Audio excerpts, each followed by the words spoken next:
तो कोई भी संप्रदाय वैलिड कब बन रहा है? जब उसके पास अपना श्रुति हो, अपने श्रुति की टीका हो, अपने स्मृति की टीका हो और अपने ही न्याय की टीका हो, तभी कोई संप्रदाय वैलिड माना जाएगा। इसलिए जो स्टार संप्रदाय हैं, इनके जो आचार्य कलयुग में हुए हैं, उन्होंने इन तीनों चीज़ों की टीकाएँ लिखी हैं, उन्हीं के अनुसार व्याख्याएँ लिखी हैं, तभी ये सब संप्रदाय वैलिड हुए हैं। अब अगर हम अपने श्रुति क्या होती है? अच्छा, ये भी समझने वाली बात है। श्रुति क्या होती है? श्रुति हो गई उपनिषद, स्मृति क्या हो गई? स्मृति हो गई श्रीमद् भगवद गीता, और न्याय क्या हो गए? वेदांत सूत्र। जैसे मैंने बताया, श्रुति क्या है? उपनिषद लिखे गए हैं। अच्छा, 1100-1200 उपनिषद लमसम 1100 या 1150 उपनिषद हैं हमारे, जो वेद व्यास जी ने लिखे हैं। मगर उसमें से ऐसा जरूरी नहीं है कि उसमें सारे उपनिषद ही सारे संप्रदाय वैलिडेट करें। हमारे संप्रदाय ने 11 से 12 उपनिषद जो हैं वो वैलिडेट करें हैं। ठीक है, तो 11 से 12 जो उपनिषद हैं उनको वैलिडेट करा है। श्रीमद् भगवद गीता और वेदांत के 550 सूत्र हैं। तो इन सब की टीकाएँ होना ही हम एक संप्रदाय को वैलिडेट करता है। अब अगर हम बात करें, जब बलदेव विद्याभूषण जी जब गाल्ता गद्दी में गए और उन्होंने श्री संप्रदाय के साथ शास्त्रार्थ किया। देखो, बलदेव विद्याभूषण जी क्या हुआ था, एक बार गाल्ता गद्दी में गए थे और उन्होंने श्री संप्रदाय के साथ साक्षात किया था। तो शास्त्रार्थ में उन्होंने बलदेव विद्याभूषण या श्री संप्रदाय को तो हरा दिया, मगर श्री संप्रदाय जी ने ये बोला कि आपका गौड़ीय संप्रदाय वैलिड तो है ही नहीं।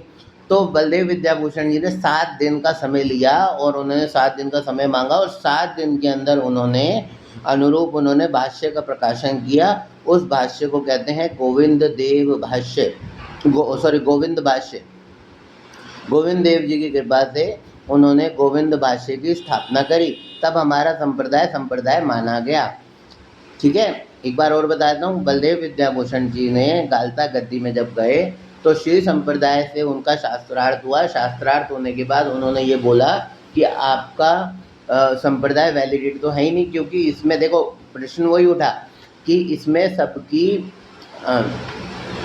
आपके पास व्याख्या नहीं है। तो उन्होंने उनसे 7 दिन का समय मांगा। 7 दिन का समय मांगने के बाद क्या हुआ कि गौड़ीय संप्रदाय के हिसाब से उन बलदेव विद्याभूषण जी ने 7 दिन का समय और उसके अनुरूप उन्होंने प्रकाशन किया गोविंद भाष्य का। गोविंद देव जी की कृपा से गोविंद भाष्य का प्रकाशन हुआ। गोविंद भाष्य के प्रकाशन की कृपा से ही हमारा संप्रदाय माना गया।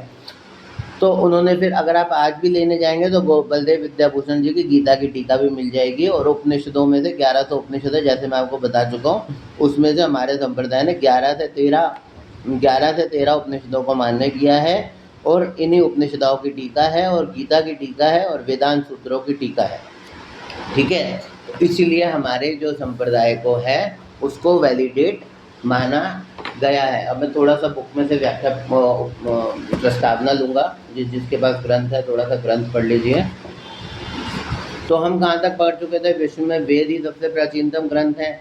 तद अनुगत उपनिषद, जैसे मैंने आपको बताया कि वेद जो हैं उसी से ही सारे पुराण आए हैं, और वेद पुराने हैं। ब्रह्मलोक में भी ब्रह्म पुराण था, ऐसे सब कुछ है। लेकिन हम लोग सुमंत मते हैं, हमारे को समझाने के लिए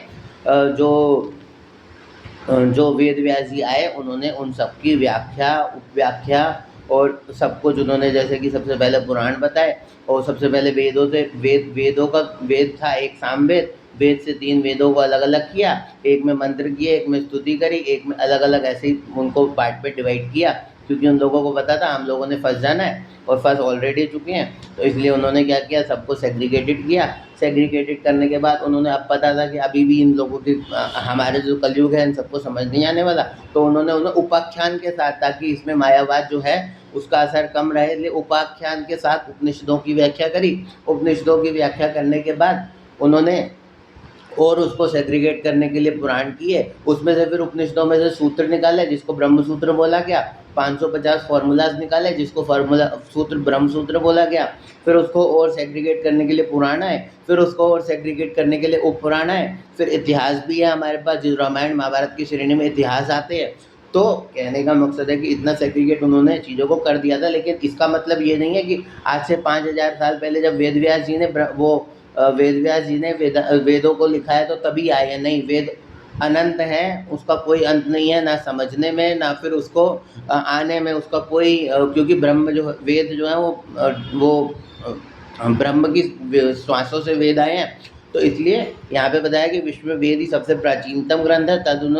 तद अनुगत उपनिषद एवं श्री वेद व्यास द्वारा प्रकटित वेदांत सूत्र, महाभारत, श्रीमद् भागवत आदि आदर्श ग्रंथ हैं। आगे चलकर इसी आदर्श से, अच्छा यहाँ पे भी मैंने आपको पिछली बार समझा चुका हूँ कि आदर्श ग्रंथ क्यों हैं, क्योंकि वेद व्यास जी ने जो जो जो 18 पुराण और उपपुराण लिखे थे उसमें शूद्रों और महिलाओं का अधिकार नहीं है। ये बात मैं नहीं कह रहा हूँ, ये बात हमारा गुरुवर्ग कह रहा है, शास्त्र कह रहे हैं। तो शास्त्र के हिसाब से शूद्रों में महिलाओं का अधिकार नहीं है, इसलिए फिर अब यहाँ पे बता रहे हैं कि महाभारत और श्रीमद् भगवद गीता आदि आदर्श ग्रंथ भी लिखे गए, क्योंकि अब वेद व्यास जी ने सोचा कि इन लोगों का उद्धार कैसे होगा, तो वेद व्यास जी ने महाभारत की रचना हर जीव का अधिकार रखा है। महाभारत कोई भी जीव पढ़ सकता है, श्रीमद् भगवद गीता कोई भी जीव पढ़ सकता है। तो अब हम आगे बात करेंगे, इससे आगे चलकर इसी आदर्श से अनुप्राणित होकर भारतवर्ष में अनेक प्रकरण ग्रंथ लिखे गए, जिनका स्थान स्थान पर प्रचुर प्रचार और आदर है। इन प्रकरण ग्रंथों में तारतम्य वैशिष्ट्य और भेद कहाँ गए, हाँ आदर्श ग्रंथ है। आगे चलकर इसी आदर्श ग्रंथ में अनुप्राणित होकर भारतवर्ष में अनेक प्रकरणों के ग्रंथ लिखे गए, जिसका स्थान स्थान पर प्रचुर प्रचार और आदर है। इन प्रकरण ग्रंथों में तारतम्य वैशिष्ट्य और भेद आदि की बात तो होती ही क्या, परस्पर सामंजस्य रहित विभिन्न प्रकार के मतभेद और काल्पनिक विचारधाराएं भी प्रचलित होती हैं। फलस्वरूप धर्म जगत में नाना प्रकार के उथल पुथल और उपद्रव हुए और हो रहे हैं। इसी विकट परिस्थिति को स्वयं भगवान ने परतत्व के रूप में जीव मात्र का उद्धार करने के लिए सप्त तीर्थों में प्रधान माया तीर्थ और मायापुर तीर्थ में आविर्भूत होकर अपने प्रिय पार्षदों द्वारा संपूर्ण शास्त्रों के यथार्थ तारतम्य सार संकलन करवाकर लगभग 400-450 वर्ष पूर्व सबके हृदय में दिव्य ज्ञान मूला भक्ति का उन्मेष कराया था। ठीक है, अब इसमें क्या आ रहा है, तो ये हमें समझने वाला विषय है। थोड़ा सा मैं इसको ब्रीफ से समझाऊंगा कि अब वेद व्यास जी जो कुछ और कहना चाहते थे कि ब्रह्म क्या है, अब क्या है कि वेद व्यास जी कहना चाहते थे और उसकी मायावाद की व्याख्या, इसको थोड़ा सा जहाँ पे हमारे परम गुरुदेव ने लिखा कि तारतम्य क्या है, तो यहाँ पे अब समझना पड़ेगा कि वेद व्यास जी कुछ और कहना चाहते थे, ये ग्रंथ कुछ और कहना चाहते थे, लेकिन ब्रह्म क्या है, ब्रह्म निर्विकार है, निराकार है, निर्गुण है, निशक्त है, उसका ध्यान करो। जब ये निराकार और निशक्तिक है, निराकार है, निर्गुण है, निशक्तिक है, जिसका गुण रूप लीला कुछ है ही नहीं, तो उसका ध्यान कैसे करोगे? तो ये तो विरोध की बात हो गई ना, ये तो मतलब लॉजिकल बात नहीं हुई। देखो समझना थोड़ा सा, लॉजिकली क्या बात हुई, लॉजिकली ये बात ही नहीं हुई। इसलिए यहाँ पे क्या बोला गया कि तारतम्य नहीं बैठ रहा, इन सब बातों का जो बातें हैं इन सब का तारतम्य नहीं बैठ। अब ये मतभेद करने वाली बात है, जिसका कुछ है ही नहीं तो उसका ध्यान क्या करोगे? जैसे हम बात करते हैं कि केशव जी गौड़िया मठ है। अब आपने केशव जी गौड़िया मठ देखी है, केशव जी गौड़िया मठ आपको दिखता है कि ऊपर 6 माले की बिल्डिंग है, अभी नई बनी है, एंट्री करते ही ऑफिस है, सामने प्रसाद का हॉल है, ऊपर जाएंगे तो पहले फ्लोर पे श्री मंदिर है, श्री मंदिर के ऊपर फिर रूम्स है। तो हम इसकी व्याख्या, हम इसको क्यों समझ पा रहे हैं, हम इसको क्यों कह पा रहे हैं, क्योंकि ये समझने वाला विषय है कि हम इसको क्यों कह पा रहे हैं, क्योंकि हमने उसको देखा है या हमने उसके बारे में सुना है। अब जो वहाँ नहीं गया उसने मेरे से सुना, तो वो एक एज्यूम्शन कर सकता है कि ऐसे हुआ होगा। अब क्या है, मायावाद क्या कह रहा है, निराकार है, निर्विकार है, निशाक्तिक है, कुछ है ही नहीं, तो उसका ध्यान करो। अब उसका ध्यान कैसे होगा, समझने वाला विषय है। अब मैं आपको कहता हूँ कि नारवाल का ध्यान करो। अब आप लोग क्या ध्यान करोगे नारवाल का, अब समझने वाला विषय, जब आपने उसको देखा नहीं, उसके बारे में सुना नहीं, उससे कहा नहीं, ठीक है ना। अब क्या है, नारवाल एक तरीके का इंसेक्ट है जो अफ्रीका में पाया जाता है, लेकिन सबको उसके बारे में नहीं पता ना, तो नहीं पता तो उसको कैसे उसको हम समझ पाएंगे कि इसका ध्यान करो। तो ये आपस में जितने भी मायावादियों के ग्रंथ लिखे गए हैं, ये हमें समझना पड़ेगा कि ये आपस में भी कंफ्यूज है, इनका आपस में भी कोई यही हमारे परम गुरुदेव जी बताना चाह रहे हैं कि इनका आपस में भी कोई तारतम्य नहीं है। ग्रंथ मान्य जरूर है, मैं ये नहीं कह रहा मान्य नहीं है, लेकिन इनका आपस में भी अपने आप में भी कोई तारतम्य नहीं है। जैसे मैंने आपको कहा कि जिस चीज़ को हमने देखा है, अब क्या है, ठाकुर जी को हमने देखा है करनी करनी कारणम कि उनके कान में वो लगा हुआ है, उनकी कई जगह एक्सप्लेनेशन आई है, कई जगह उनकी ब्रीफनेस आई है, कई जगह उनको कई जगह उनके जो है श्लोक से बताया गया है कि ठाकुर जी ऐसे हैं, ठाकुर जी वैसे हैं, संतों ने बताया है, महंतों ने बताया है, कई लोगों ने उनके बारे में एक्सप्लेनेशन करी है, तो हमें पता है कि उनका रूप ऐसा है। ठीक है, यहाँ हम राधा रमन जी मंदिर जाके देख रहे हैं, यहाँ हम बांके बिहारी जाके देख रहे हैं, या अपने मठ में जाके देख रहे हैं, तो हमारे परम गुरुदेव ने स्थापित करें कि ठाकुर जी ऐसे हैं और ऐसा उनका स्वरूप था, ऐसे दिखने में है, तो हम उनको देख पा रहे हैं, उनको हम ध्यान भी कर पा रहे हैं। क्यों ध्यान कर पा रहे हैं? क्योंकि उन सबको हमने अपने संतों से, अपने गुरुदेवों से, अपने परम गुरुदेव से, अपने गुरुवर्ग से उनके बारे में सुना है, समझा है, देखा। उनको हमने श्रवण मात्र से देखा है, हमने कानों की आंखों से देखा है, या हमने आंखों से देखा है, या हमने उनके महाप्रसाद चख के देखा है, तो ये सब देखा है। तो अभी क्या है, अब इसमें क्या हुआ कि मुसलमानों ने एक विपरीत धर्म बना लिया, उसमें वो सब विपरीत करने लगे, जो हिंदू करता है उससे विपरीत वो करते हैं, उसको एक धर्म का नाम दे दिया गया, उसको एक पंथ का नाम दे दिया गया। जैसे हिंदू हाथ जोड़ता है वो हाथ खोलते हैं, हम सीधा घुसते हैं वो उल्टा घुसते हैं, ऐसे बहुत सारे एक्सप्लेन है। अगर आप समझेंगे तो एक धर्म, हिंदू धर्म को उल्टा कर दिया, उसको एक मुसलमान धर्म बना दिया। जब इस प्रकार से, तो अभी इसी प्रकार के धर्म को जब हानि होती है तो भगवान के आवेश अवतार आते हैं। जैसे भगवान ने गीता के दूसरे धर्म में बताया कि यदा यदा हि धर्मस्य ग्लानिर्भवति भारत अभ्युत्थानमधर्मस्य तदात्मानं सृजाम्यहम्। इसी प्रकार से जब बार बार हानि होती है तो आवेश अवतार के रूप में आते हैं। अब ये समझना पड़ेगा भगवान के अवतार कितने हैं।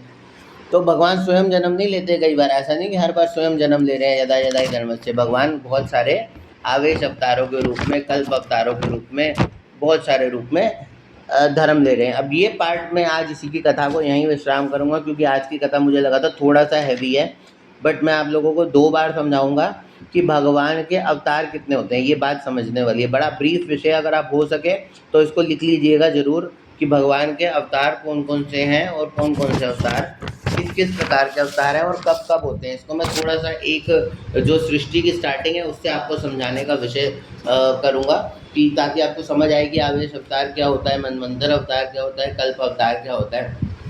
देखो, कोशिश करिएगा कि लिख लीजिएगा, लिख लेंगे तो आपको याद रहेगा, क्योंकि हम कलयुग के जीव सुमंत मत हैं, मैंने भी लिखा है। ठीक है, तो सबसे पहले सृष्टि होती है, उसमें होते हैं कारणोदक शाही विष्णु, जो वैकुंठ के बाहर विरजा नदी है उसमें विश्राम कर रहे हैं, निवास कर रहे हैं, तो शयन कर रहे हैं। तो उसमें क्या है, उनको हम क्या बोलते हैं, कारणोदक शाही विष्णु, कारणोदक शाही विष्णु। अब जब वो सृष्टि करते हैं तो क्या होता है कि ब्रह्मांड होते हैं, अनंत ब्रह्मांड होते हैं जब वो सृष्टि करते हैं। तो जो कारणोदक शाही विष्णु है, प्रत्येक ब्रह्मांड के अंश से प्रवेश करते हैं, प्रत्येक ब्रह्मांड के अंदर अंश के रूप में प्रवेश करते हैं, उन्हें कहते हैं गर्भोदक शाही विष्णु। ठीक है, सबसे पहले क्या हुआ, सृष्टि हुई, कारणोदक शाही विष्णु, उसमें जो सृष्टि हुई उसमें बहुत सारे ब्रह्मांड हुए, ब्रह्मांड में जो अंश रूप में प्रवेश कर रहे हैं उसको कहते हैं गर्भोदक शाही विष्णु। फिर जब सारे जीवों की रचना हो जाती है, अब ब्रह्मांड हो गया, अब सारे जीवों की रचना हो जाती है, तो उसमें जो अंतर्यामी रूप से बैठ जाते हैं उसे कहते हैं क्षीरोदक शाही विष्णु। ठीक है, ये 3 प्रकार के जो अवतार हैं इन्हें कहते हैं, तीनों को कहेंगे पुरुष अवतार। ये तीनों पुरुषों का जो अवतार है इसको कहेंगे पुरुष अवतार। ठीक है, अब दूसरे नंबर पे आते हैं कि सृष्टि को चलाने के लिए 3 गुणों की आवश्यकता है, सतोगुण, तमोगुण और रजोगुण। ठीक है, अब सतोगुण, रजोगुण और तमोगुण, इसके अधिष्ठाता देवता होने चाहिए। देखो, कोई भी अगर गुण है तो उसका अधिष्ठाता देवता होगा ही होगा और होना चाहिए। अब होगा, अब क्या है रजोगुण, रजोगुण है कि विष्णु जिसमें ब्रह्मा को अंगीकार करके सृष्टि करते हैं, ये हो गया रजोगुण, ये हो गया रजोगुण, ब्रह्मा को अंगीकार करके। और तमोगुण में क्या है, शिव को अंगीकार करके जो है भगवान विष्णु संहार करते हैं। और सतोगुण में तो सतोगुण को खुद ही अंगीकार करके स्वयं विष्णु पालन करते हैं। तो अब ये तीनों गुणों के अधिष्ठाता जो हो गए, ये हो गए गुणावतार। ठीक है, तीनों गुणों के जो अधिष्ठाता हो गए वो गए गुणावतार। अब जब ब्रह्मा जी ने सृष्टि कर दी और सृष्टि का एक दिन चलता है, तो एक दिन को कहते हैं कल्प अवतार, एक दिन को कल्प कहते हैं, और जो इस कल्प में जो अवतार होता है उसे कहते हैं कल्प अवतार। समझ गए? अब जो ब्रह्मा जी ने सृष्टि कर दी, ब्रह्मांड हो गया, ब्रह्मांड की रचना भी हो गई, जीवों की रचना भी हो गई। अब जो उसके चलने का जो प्रोसेस टाइमिंग है, वो टाइमिंग क्या है, एक कल्प है। तो एक कल्प में जो हो गया, उसमें जो एक बार अवतार होता है उसे कहते हैं कल्प अवतार। और कल्प के बाद आता है मनवंतर।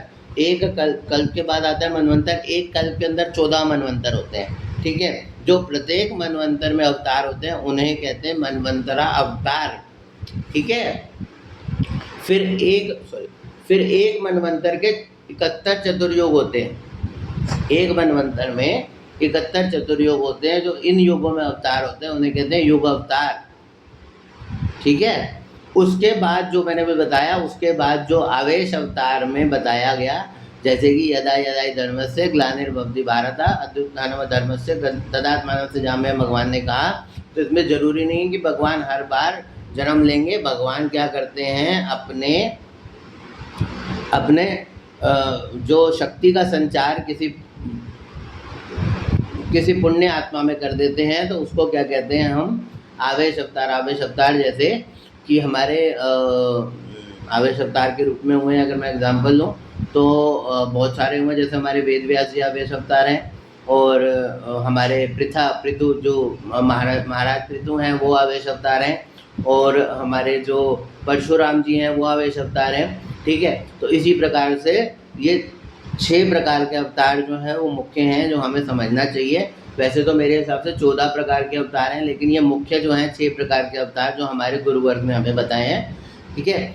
क्या है, सबसे पहला पुरुष अवतार, दूसरा गुण अवतार, तीसरा कल्प अवतार, इसी को कल्प अवतार को लीला अवतार भी बोलते हैं, ठीक है। चौथा मनवंतरा अवतार, पांचवा युग अवतार, और छठा आवेश अवतार, ठीक है। इस प्रकार से जो है मैं आज अपनी कथा वाणी को विश्राम दूंगा, क्योंकि कथा थोड़ा सा ब्रीफ है। आप लोगों को समझने के लिए समय चाहिए। मैं नहीं चाहता कि मैं सब कुछ बोलता जाऊं और आप लोग उन सबको समझ ना पाए, इसलिए मैं बहुत ब्रीफली मैं एक बार और सब दोबारा से अवतारों को समझा देता हूँ। अवतारों को समझने के लिए 6 प्रकार के अवतार हैं। सबसे पहले क्या हुआ कि सृष्टि की इच्छा जब भगवान जो विष्णु के ब्रह्म के मन में जागी, तो उससे क्या हुआ कि जो विरजा नदी है वैकुंठ के बाहर, वहाँ पे जो निवास कर रहे हैं कांडोदकशाही विष्णु, उनके अंदर से बहुत सारे ब्रह्मांड जन्म लेते हैं। जो ब्रह्मांडों के अंदर जो अंश के रूप में बैठ जाते हैं उन्हें कहते हैं गर्भोदकशाही विष्णु। इसको लेकर अगर हम साइंस में बात करेंगे तो एक गॉड्स थ्योरी आप पढ़ना साइंस में, गॉड्स थ्योरी है। उन्होंने क्या कहा, हर अणु के अंदर एक स्पेस है। तो हर अणु के अंदर एक स्पेस है, ये चीज़ पहले साइंस नहीं मानती थी, बाद में साइंस को ये मानना पड़ा कि हर अणु के अंदर एक स्पेस है। उस स्पेस को क्या उन्होंने गॉड का नाम दिया। हम लोग पहले ही बता चुके थे कि इसको हम क्या बोलेंगे, गर्भोदकशाही विष्णु, ठीक है। और फिर उसके सबकी रचना हो जाती है, उसमें अंतर्यामी रूप से बैठ जाते हैं, उसे कहते हैं क्षीरोदकशाही विष्णु। यानी कि ये तीनों हो गए पुरुष अवतार। इसके बाद क्या हुआ, गुण हुए, सतोगुण, रजोगुण और तमोगुण। ब्रह्मा के रूप में भगवान ने रजोगुण को अंगीकार किया, शिव के रूप में भगवान ने तमोगुण को अंगीकार किया, विष्णु स्वयं ने सतोगुण को अंगीकार किया। तो इन तीनों गुणों के अधिष्ठाता होने के नाते में ये हुए गुण अवतार। अब जब ब्रह्मा जी ने सृष्टि कर दी, सृष्टि एक दिन चली, सृष्टि के एक दिन को कहते हैं कल्प अवतार। तो सृष्टि के एक दिन को कहते हैं कल्प अवतार। तो इसी प्रकार से ये हुए कल्प अवतार। तो कल्प आने के बाद 14 मनवंतर आए। 14 मनवंतरों में जो हुए उसको कहते हैं मनवंतरा अवतार। एक मनवंतर में 71 चतुर्युग होते हैं, तो उन युगों में जो अवतार आते हैं उन्हें कहते हैं युग अवतार। और इसके बाद जो आवेश अवतार आया उसी को कहते हैं, जब भगवान ने कहा कि दुष्टों को संहार करने के लिए, धर्म की स्थापना करने के लिए बार बार मैं अवतार लेता हूँ, इसलिए भगवान ने पुनः पुनः जन्म लेते हैं। भगवान बार बार आएंगे संभव नहीं है। इसी प्रकार अपने शक्ति का संचार करते हैं किसी पुण्य आत्मा के अंदर, उसे कहते हैं आवेश अवतार, जैसे आप लोगों को पता ही है, ठीक है। तो इसी प्रकार से 6 प्रकार के आज हमने अवतार समझे। हमारा जो संप्रदाय है वो पहले कैसे हुआ ये हमने समझा, और हमने क्या समझा कि विधान सूत्र किसको कहते हैं, हमारे संप्रदाय ने किस किस सूत्र को, किस किस चीज़ों को वैलिडेट किया, श्रुति स्मृति न्याय क्या होता है, और ब्रह्म में मायावाद को कैसे एक्सप्लेन किया गया, और वेदों को मायावाद में कैसे एक्सप्लेन किया, और उन सब में आपस में तारतम्य नहीं है, जैसे कि प्रस्तावना में परम गुरुदेव बता रहे हैं, उन सब में आपस में तारतम्य नहीं है। तो इसीलिए जो हमने ये समझा कि हम किसी चीज़ का ध्यान कैसे कर सकते हैं, जैसे अब श्लोक के अंदर आ रहा है कर्णी कर्णो कारणम, तो हम समझ रहे हैं कि भगवान ने यहाँ पे कर्ण में जो है वो फूल लगा रखा है, ये भगवान का स्वरूप है। श्रीमद् भगवद गीता आप पढ़ेंगे तो उसमें बहुत सारे ऐसे श्लोक है जिसमें भगवान के बारे में, भगवान के विषय के बारे में, भगवान क्या है उसके बारे में समझाया हुआ है। श्रीमद् भगवद गीता में स्वयं भगवान ने समझाया हुआ है। तो ये सब हमें विषयों को बहुत ही ब्रीफली समझना है, इसलिए मैं आज थोड़ा सा कथा को शॉर्ट रखा है, थोड़ा सा कथा को इसलिए ऐसा रखा है जिसमें लोगों को जिसमें आप लोगों को समझने में बहुत ज़्यादा आसानी हो। ठीक है, तो इसलिए मैं आज अपनी वाणी को यहीं पे विश्राम लेता हूँ। वांछा कल्पतरुभ्यश्च कृपा सिंधुभ्यश्च पतितानां पावनेभ्यो वैष्णवेभ्यो नमो नमः। मैं आप सबसे आग्रह करूँगा कि इसमें आपका कोई भी प्रश्न अगर आज की कथा में निकल के आ रहा है तो वो सब आप मेरे से पूछ सकते हो। मैं गुरुदेव की कृपा से कोशिश ज़रूर करूँगा कि उन सबको मैं आपके जिज्ञासा के हिसाब से उन्हें एक्सप्लेन कर सकूँ, उन्हें आप लोगों को समझा सकूँ।